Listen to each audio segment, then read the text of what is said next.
Doctor ইউনূসের এই শাসনকে আপনি কেমন দেখছেন? হ্যাঁ, ডাক্তার ইউনূস, আমরা তো শেখ হাসিনাকে চাই। শেখ হাসিনাকে চান? হ্যাঁ। কেন চান শেখ হাসিনাকে? শেখ হাসিনা তো আগে আগে আগে সরকারের ভালো ছিল। আগের সরকার কেমন ভালো ছিল যেটা এমন ভালো নেই বলেন? হ্যাঁ, এখন ভালো নেই বলতে এখন তো রাজনীতি সব বেড়ে গেছে, চাঁদাবাজ জুলুমবাজ সবকিছু বেড়ে গেছে।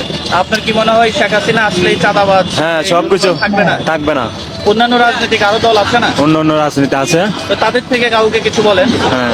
শেখ হাসিনা আসতে হবে কেন? হ্যাঁ, শেখ হাসিনা ভালো ছিল, আগে ছিল, উন্নয়ন করছে। এটা আপনার ব্যক্তিগত অপিনিয়ন। আপনার কি মনে হয় শেখ হাসিনা আর আসতে পারবে? আসতে পারবে, হ্যাঁ? আসতে পারবে। আচ্ছা, থ্যাংক ইউ। আপনার মতামত প্রকাশ করতে হ্যাঁ। পারেন, সমস্যা নাই। কেমন আছেন চাচা? আসসালামু আলাইকুম। ওয়ালাইকুম আসসালাম। ডাক্তার ইউনূসের এই শাসনে আপনি কেমন আছেন? ওনার শাসন তো খুব ভালো শাসন হইতেছে, দেশের মানুষ কানতেছে, খুব ভালো শাসন।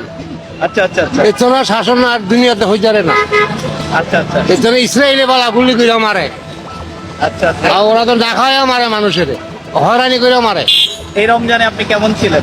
রমজান আল্লাহ সুন্দর মতো কাটাইছে আমার, আচ্ছা, বুঝছেন? সুন্দর মতো কেউ তো আমি হাক খাইও কয় আলহামদুলিল্লাহ কোরমা খাইছি, হ্যাঁ, আর কেউ কোরমা খাইও কয় কি আমি শান্তি পাই নাই। আপনার বাসা কোথায়? আমার মাজার গেট। ব্যবসা করেন আপনি নাকি?